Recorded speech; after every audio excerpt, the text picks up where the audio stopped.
এবং মঞ্চপুর আমার মুরব্বীগণ এবং আমার সামনে আমার শ্রদ্ধেয় মুরব্বী এবং আমার সহকর্মী সকলকে আমার আসলে আমি কোনোদিন বক্তব্য দেইনি। আমার জীবন বৃত্তান্ত খুব একটা বেশি না। আপনাদের এসে আমি 2013 সালে লন্ডন থেকে পড়ালেখা করার পর আমার বাবার ব্যবসায়ীটা বেসিক্যালি আমি এবং লাস্ট 10 বছরের মধ্যে আমি 4 বছর বলতে পারেন আমি মন্ডল সাহেবের সাথে ওতপ্রোতভাবে রাজনীতি শিক্ষার চেষ্টায় আছি।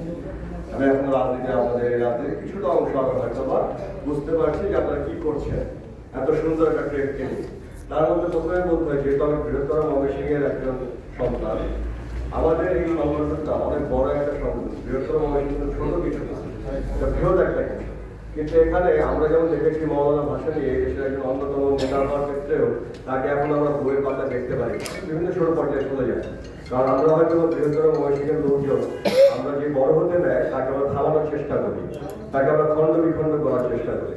তো আমাদের এই প্র্যাকটিসটা আমি বৃহত্তর ময়মনসিংহের মধ্যে দেখতে পাচ্ছি। এটা আমার নিজস্ব একটা দুঃখ যে কেননা আমরা সবাই একত্রিত হয়ে আমরা একটা সংঘবদ্ধ এবং সুন্দর একটা সংগঠন তৈরি করতে পারি যাতে আমাদের ব্যবসায়িক সংগঠন আমরা আমাদের জীবিকা নির্বাহ করি যেখান থেকে।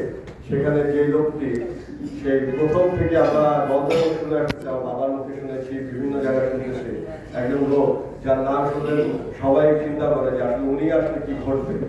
সেই লোককে আমাদের আমরা হারানোর কোনো অপশন নেই। আমি গত কয়েকদিন দেখলাম গত পরশুদিন রাতে যে ডিসিশন নিয়েছে রাত 1টার সময় যে এরকম একটা প্রোগ্রাম করবে, তার শুধু তার একার চেষ্টায় আমি এইমাত্র শুনেছি 70 জন মালিক উপস্থিত।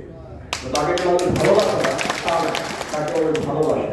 এখন আপনারা যদি 3 বছর 4 বছর ধরে 300 লোককে মডিফাই করে কিছু করে দেখাতে চান, সেটা ডিফারেন্ট কেস।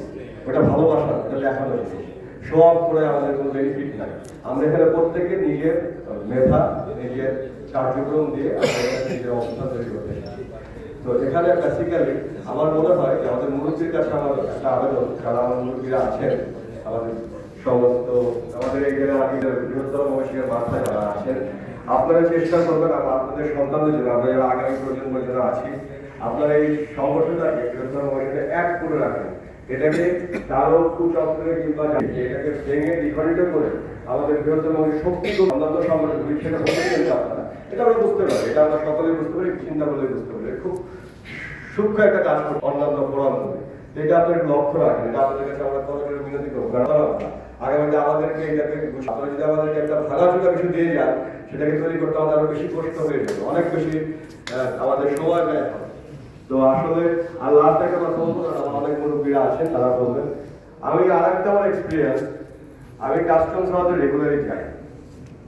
আমরা ছোটবেলা থেকে পড়ি যে জাতির পিতা শেখ মুজিবুর রহমান, আমার কাছে মনে হয় যে আমাদের কাস্টমস হাউসের পিতা আজ পর্যন্ত শেখ হাসিনা মন্ডল সাহেব, এছাড়া কেউ নাই। উনি জনগণের চিন্তা করেন না, উনি যার যেখানে সমস্যা সেখানেই নাই। তো আশা করি আপনারা সকলে সংগঠিত থাকবেন এবং এই ভদ্রলোকটি যে সে একটা কথা বলে, আমি একাই এসেছি একাই আছি, আমার কাউকে প্রয়োজন নেই।